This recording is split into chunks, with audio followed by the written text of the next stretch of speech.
Bonjour à tous, j'espère que vous allez bien. Aujourd'hui, on se retrouve dans une vidéo un petit peu particulière.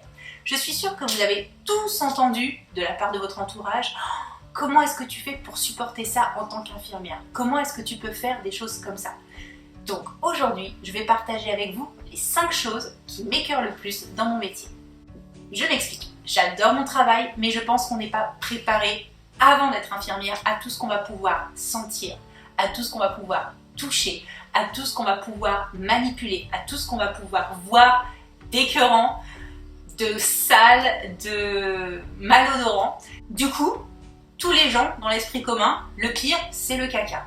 Mais je pense que c'est tellement surfait quand on est infirmière d'être dérangée par le caca. Moi, le caca, ça ne me dérange absolument pas. Je vais donc partager avec vous maintenant les 5 choses qui m'écœurent le plus. J'attends vos retours dans les commentaires. Dites-moi, vous, ce qui vous dégoûte, ce qui vous donne envie de vomir quand vous exercez votre métier.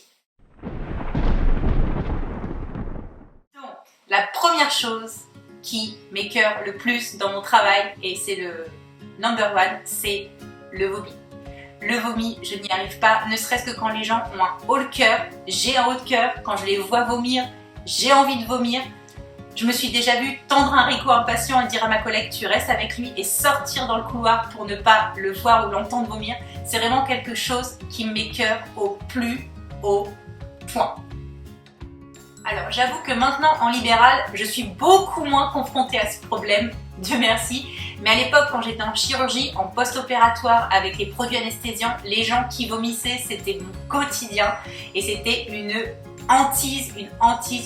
J'ai beaucoup travaillé sur ça. J'arrivais à la fin vraiment à me contenir, mais je ne le faisais vraiment pas de gaieté de cœur. Et je pense que c'est un des points forts de mon travail en libéral, c'est que j'ai moins à faire au vomi. Et quand j'ai un patient qui me dit « j'ai envie de vomir », je me dis tout de suite « allez à la pharmacie, vous vous donnez quelque chose ». Voilà, c'est vrai que grâce à mon métier maintenant, j'ai beaucoup moins à faire à cette hantise et j'en suis ravie. La deuxième chose qui me donne des boutons et les poils qui se hérissent, ce sont les pieds. Alors, avant d'être infirmière, pour moi, des pieds, c'était des pieds normaux, propres, sains, sans problème. Et en étant dans les hôpitaux et au contact des gens malades, je me suis rendu compte que c'était les pieds sales, les ongles incarnés, les oignons, les choses qui s'accumulent entre les orteils et on ne sait pas depuis combien de temps c'est là. Et bien entendu, l'odeur qui accompagne ce charmant phénomène. C'est vraiment quelque chose avec laquelle j'ai du mal. Et ça, malheureusement, contrairement au vomi, au domicile, je ne suis pas épargnée. Tous les jours, je vois, tous les jours, les gens me tendent des bas de contention où il y a à boire et à manger dedans, qui sentent. C'est indescriptible.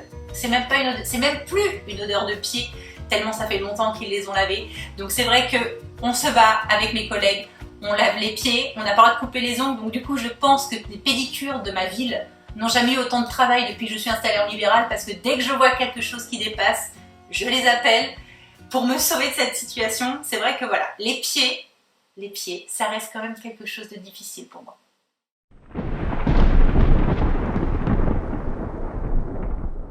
La troisième chose qui m'écœure, on a parlé de caca dans l'introduction, mais on va parler là de pipi. Mais pas le pipi normal que tu fais le matin avant d'aller au travail. Non, celui-là ça va.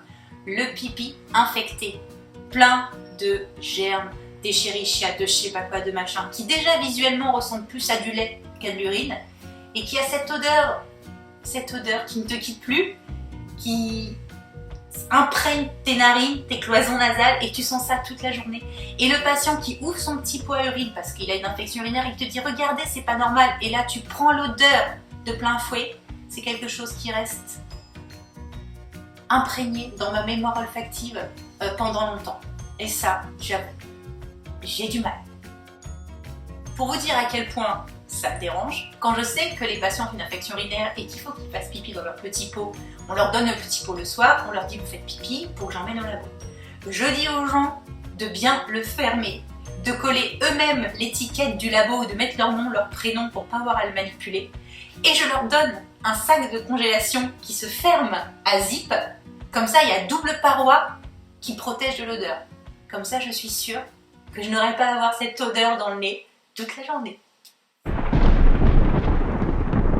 La quatrième chose qui m'écœure le plus, ça n'a rien à voir avec l'odeur ou peut-être un petit peu visuel, mais c'est surtout le bruit.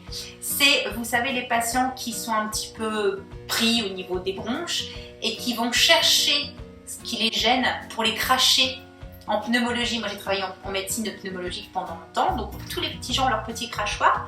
Et le matin, le médecin me disait, ce serait bien que vous voyiez un petit peu ce qu'il y a, ce qui crache, quelle couleur c'est, tout ça et tout. Donc on disait aux gens d'expectorer d'eux. Et alors, ne serait-ce que le bruit, quand ils vont chercher au plus profond de leur arbre bronchique les sécrétions que tu sais qui vont être dans le crachoir, mais le temps que ça monte, le bruit que ça fait et quand ça sort et les gens vous montrent leur crachoir, ce qu'il y a dedans, tout ça, ça j'avoue que ça me manque pas. Ça vraiment, c'était difficile. Cinquième chose qui me débecte le plus et qui me fait hérisser les poils de tout mon corps, ce sont les os cassés. Je ne pourrais jamais travailler en orthopédie, jamais. Les fractures ouvertes, les os cassés, les plâtres, les attelles. Quand les gens me racontent comment est-ce qu'ils se sont fait, comment est-ce qu'ils se sont cassés la jambe, comment est-ce que ce sont... Je sais pas pourquoi, mon cerveau se ferme, j'ai une sensation de froid dans mon dos, je suis absolument tétanisée. Je ne me l'explique pas. Je savais déjà à l'école que je ne travaillerais jamais en orthopédie. C'est quelque chose qui me fait peur, qui m'angoisse, je ne me l'explique pas. Et voilà, j'ai partagé avec vous les 5 choses qui me font regretter parfois d'être infirmière. N'hésitez pas à me dire en commentaire, vous, quelles sont les choses qui vous dégoûtent, qui vous agacent, qui vous font hérisser les poils pour que je me sente un peu moins seule. On se retrouve très vite pour une nouvelle vidéo. Je vous dis à bientôt. Bye!